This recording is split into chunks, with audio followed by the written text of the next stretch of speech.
We are back on Morning Line. Josh Horn, our guest from Social Security. Lots of calls coming in, so we're going to get to you right away and try to answer as many questions as possible. Next on the horn for Mr. Horn is David.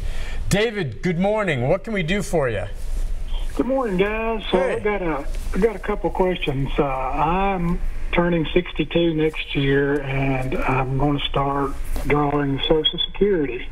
And I took early retirement at 52, so I haven't paid anything in 10 years. I was wondering about the calculation that I see online. Is when I go and look at that, is it accurate since I haven't paid in anything in the last 10 years?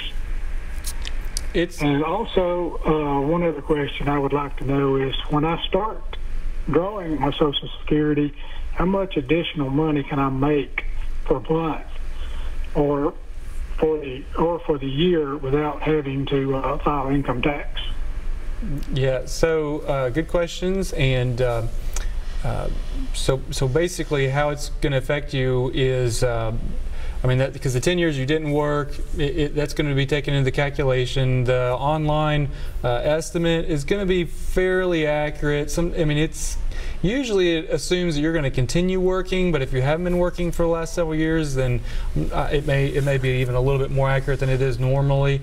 You can always call us and get a very accurate estimate if you wanted to do that, but it is going to take the highest 35 years of your earnings, and so if 10 of those are zeros, then that's going to go, definitely going to go into the calculation, so you need to be aware of that. But as far as how much you can draw between age 62 and your full retirement age, the annual amount is about $17,000, which is about $1,400 a month. And so, if you wanted to go back to work and stay under that, we really look at it on the annual basis, which is about $17,000 before any, and then it's $1 for $2 offset. So if you go over a little bit, we'll just hold back a little bit. And that's because he's taking early retirement. That's correct. Once you take your full retirement, it's never affected. You can earn as much as you want, but his full retirement would probably be 67. Probably, well, close to 67. Yeah, okay. I'd have to double check. But what's retirement for you and me? 67. Okay. It's probably going to change too, isn't it? Yeah, it's shifting. Yeah, let's go to Jarrell. Hi, Jarrell. Hello, Jarrell. How can we help you, ma'am? Hello? Hello, go ahead. How can we help you? Yes, I got a question on a vehicle. I became disabled at 25 from a plane crash, and I got married, and my husband's deceased now, and I'm drawing the widow's benefits. And what I was wanting to ask, I've got to get another vehicle because mine blew up. And I'm wanting to know how new of a vehicle I'm allowed to have. How what vehicle? How new a vehicle, or how expensive a vehicle? Well, yeah. It sounds like you're drawing. It sounds like you're drawing Social Security, and we don't care about your vehicles when you're drawing Social Security. Now, if you're drawing SSI, we exclude one vehicle, no matter what the age or value is. So, if you want to get a, Cadillac Escalade, like we used to say, then that's fine because we exclude one. But that's for the SSI program. It sounds like you're drawing Social Security. We don't really look at vehicles at all. So you could buy. Well, I get SLMB. Oh, okay. What is that? SLMB is the program through the state of Tennessee that pays for her Medicare, and you'd have to talk to the state of Tennessee about your SLMB benefits. I'm not exactly sure what their limits are there, but I know as far as if you're drawing SSI benefits, we just look at your total resources over $2,000, and that's extra vehicles. We exclude one vehicle. I'm not sure if the state of Tennessee excludes one vehicle or if they have some other kind of limitations. So, okay, that's always a good thing to look at if she's thinking of upgrading or getting a new car, which is going to be more than what she's driving now. There may be some requirements by the state, meaning that if you spend too much, it could affect.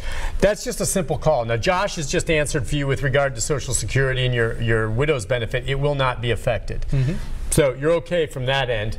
As far as that with the state, you'll have to check with them, and that's worth making sure of it. And I'm guessing, unless you're looking at buying a Maserati or a Lamborghini or something, which find out what those limits are, and hopefully it'll be okay. You need to get yourself a car that you can trust. Let's go next to Rick. Rick, good morning. Hi, Rick. Hey. Hey, how can we help you? Let's see. I got two questions. Okay. First of all, I'm on disability, and my wife is she's on retirement Social Security. She just turned 62. And I guess my first question is, are we required to pay taxes with those? So it depends on how much your combined adjusted gross income is, or your adjusted gross income. Those are kind of IRS questions. And so if you're married in filing jointly, I believe the number is $34,000. If your combined adjusted gross income is more than $34,000, then some of your Social Security will be taxable. Okay. But yeah, that kind of, when we talk a little bit, usually we talk a little bit more about that around tax time, yeah, so right. I don't have it right on the top of my mind, but I believe that's what the number is, but that's something that you'll want to look at, and definitely talk to a tax accountant if you think you might be in that situation. Okay, I mean, I was just curious about that. Now, my wife, she just retired at 62, and she's looking to go back part-time, and they told her she could only make a certain amount each month. What if she was to go over that a little bit? If she goes over it a little bit, so basically for every $2 you go over that amount, we have to hold back $1 in your benefits. So if you go over by $2,000 for the year, we're going to have to hold back $1,000 out of your benefits. Yeah, there's no punishment or anything. Though some might think that's punishment, but I mean, yeah, you're not doing anything illegal at that point. But they'll have to. So if she makes, $10, well, 5 of it's going to be pulled out of her benefit. Okay. Okay. Yeah. That'll work. Okay, well, that answers all my questions. I really appreciate it, guys. Sure. Absolutely. Thank you for your call. Again, that over that amount. So with what she's drawing, again, how much is it that she can? It's about $17,000. $17,000 a year, and if she goes a little over that, then a dollar for every 2. Okay. Let's see. We'll squeeze in if we can. Next up is Donald. Hi, Donald. Hello. Hey, what can we do for you? My question's about Social Security disability benefits and spouse and dependent children. Okay. I filed for Social Security disability in 2005. It took me 2 years to get approved, and once I got approved in 2007, I received a lump sum. That was back before when they gave you your full benefits all the way back, to the date that you filed. Now, I separated from my wife at the end of 2007, and my son did not graduate high school until 2009. But the Social Security Administration has always had me down as single. Now, should I have received benefits for my wife and for my dependent child too? Well, were you the representative payee for the child, or was this your wife? No, it's always been me. I'm the one. I filed for disability for myself, and I was married at the time, and I have a dependent child, which is not by my wife. Oh, okay. So you had a child, and the child's living with you? Yes, he lived with me until 2009. And okay, and and you're asking about the current benefits? How old's the child now? No, I'm talking. The child now is 29. Oh, okay. So should I have received benefits for being the head of household and supporting my wife and my child?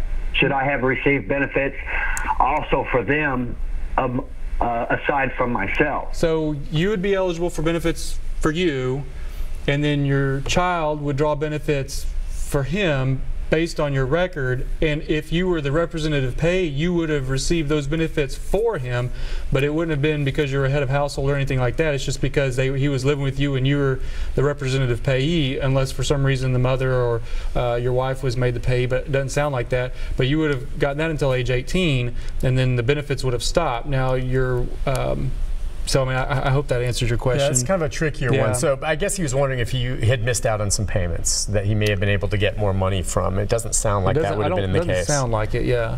All right, we got to squeeze in Sarah real quick, try to get them all. Sarah, go ahead. You have a quick question? Are you there, Sarah? Yes. Real quick, what's your question, sweetie? My husband is on disability. He gets his check on the 1st. He can work up to like $75 a month or so.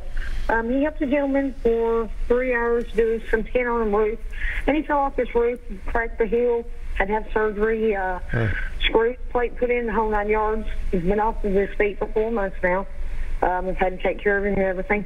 How does he go about any compensation for that, or should he, or, you know, is he allowed to, or, you know, I don't really know, you know, we called the lawyer. The lawyer said, you know, maybe workman's comp, but he doesn't work 40 hours a week for him. I mean, it was 3 hours, he made $30. But, you know, this is a lifetime effect that he's going to have a plate and screws, you know, and, you know, so he didn't really know if, you know, there was any compensation if he didn't or could. You know, I know if someone fell on my property or off my roof, you know, somebody would be liable, you know, because we're a homeowner. Is he already drawing disability benefits? He's not drawing any disability benefits, right? He was doing well till he fell? No, he's drawing disability benefits, and he can make up to $75 a month. Oh, okay. Well, there's no... the gentleman for 3 hours, so... Yeah. There's no more disability. I mean, you're either drawing disability or not, but there's no more disability because you sustained an additional injury, at least from Social Security. So, I mean, I would probably say the same thing the lawyer did. You can look at workers' comp, but if it's not a workers' comp situation, I mean, then you're talking about a you know, personal liability lawsuit is the only thing I know. You could file a personal liability lawsuit if they weren't bonded to cover. I mean, just 30 hours or whatever, a few hours, she said, I guess, make $30, and he falls, and that's awful. It doesn't sound like there's anything more from Social Security, though. Yeah, nothing more from Social Security. That's something more where if there's no workers' comp, then you can say, look, you put him in a dangerous situation, you can take him to small claims court and sue him there, I suppose, is maybe the way to go. Yeah. If that's the way we understand it. It's a tough situation. Josh, remind folks real quick, they can get my Social Security page. We've got 30 seconds. Yeah. Just get on there. SocialSecurity.gov. Do everything on there. And talk to folks about it, because maybe your son, your daughter, your nephew, your niece, your sister, whoever may need a replacement card, and let them know they don't have to drive all the way down to the office and stand in line. If they just need a plain Jane replacement card, they can do it online now. They just got to set up their Social Security account. It's all there, man. Everything you need. Josh, thanks. We had a good show today. Busy show. We'll see you again in a month. We'll do it. All right. Be back. Wrap things up right after this.